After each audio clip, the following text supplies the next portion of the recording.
Hey gang, you're The Broker with Rich Lane. Here we are. 5 days to the election, 2020 presidential choice. KP, a lot to talk about here. Every one of my clients, every one of my family members, anyone I talk to right now is like, hey Rich, listen, before I make any kind of mortgage move, financial move, stock market move, I'm waiting till the election is decided. I'm worried. What, Kevin? Does it really matter? I mean, come on. Does it really matter what we're gonna do? It does matter. For those in your audience that don't follow my show, I talk about certainty versus uncertainty all the time.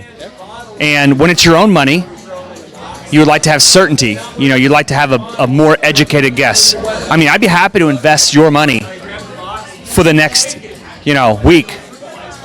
But the reality is there's uncertainty over who's going to get elected. There's uncertainty about a stimulus plan.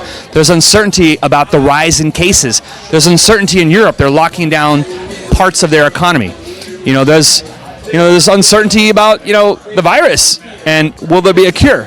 So, look, people like certainty, and if you want to talk about the markets and stock investing in equities, there's about $4 to $5 trillion on the sidelines, and the money that's not on the sidelines since the crash in March, they have been kind of holding off as well. So there's just a lot less buyers, and there's more sellers right now taking profit.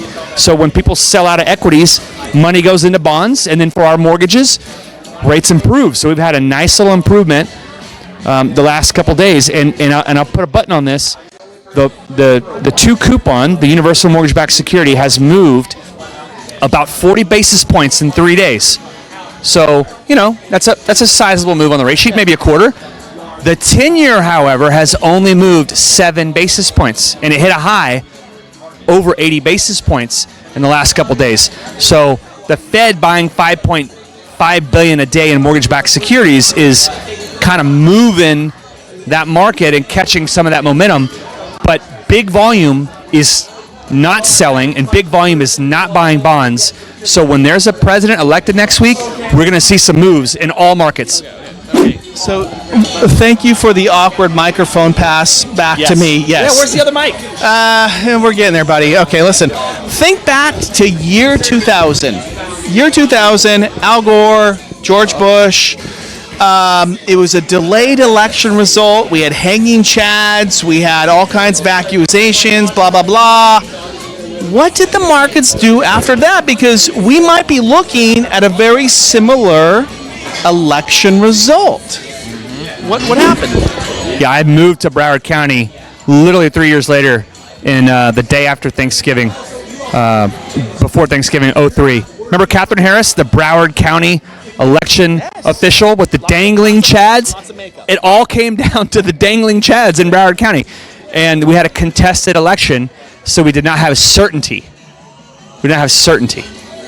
So with this election, we've got about 62 million people that have already voted as of a couple days ago. That's the most people that have voted pre-election ever. We might have the biggest turnout ever. And there'll still be about 100 to 150 million people that don't even vote.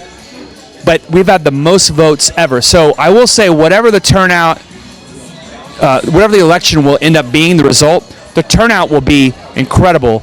So the odds of being a contested election are pretty low. But, Pennsylvania, North Carolina today, they came out and said, we will accept absentee ballots even after Election Day, so they'll still be counting in 2 swing states. In Wisconsin, they said, we're going to do a hard cut right there on Election Day for mail-in ballots. So, there's a lot of swing state cajoling going around. So, again, if we have a contested election, we will have further uncertainty, and that will be bad for the stock market. That's the best you could come up with after that national crisis. Yeah, great. Thank you, KP. Okay, listen. Okay, we're headed in the election. We're 5 days away.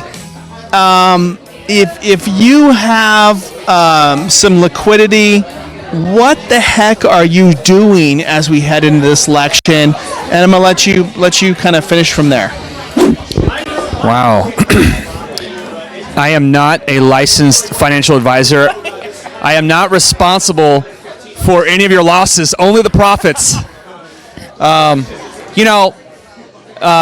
Most people are on the sidelines right now because there's a lot going on. If you're really into it, you can pick and choose your battles. Tomorrow, Microsoft, Facebook, Amazon, Apple, they all announce Q3 earnings. Those are market movers, that could move the market. Could it? Twitter took a major hit today. Twitter took a hit because, their CEO, Dorsey was on the Hill today getting grilled. He couldn't explain why he left the Chinese government's post for 2 months that said that the U.S. Army is the source of the coronavirus. That should make everyone mad, regardless of party. China said our army caused it, and that post was up there for 2 months.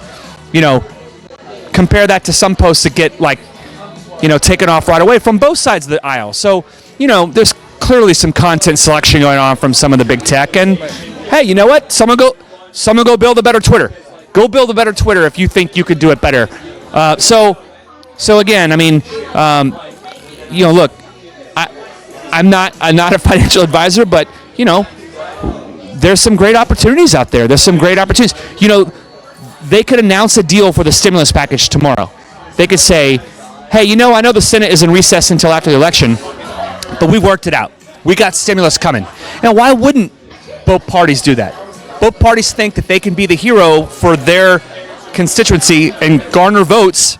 This is a huge way to get votes. Hey, we got you a stimulus. You don't get the check until the end of the year, but we got it done. That would move the markets tomorrow, like the second it happened. When Trump tweeted, deals off, we're not dealing with Nancy Pelosi, market tanked, after his tweet. So there are some things that could still happen. A vaccine could be announced tomorrow. It could go the other way. We could have 1,500 deaths per day from these rising cases, and that would spook the markets. There's a lot that can happen.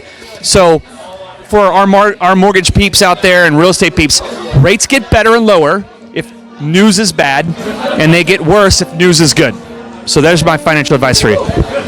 Listen, however you vote, whatever you think, keep in mind that this is the greatest country in the world, and that we're all in this together. 100%. And I love America, and I know that whatever side of the aisle on you, most people love America. No matter who wins next week, no matter who wins, that's our president.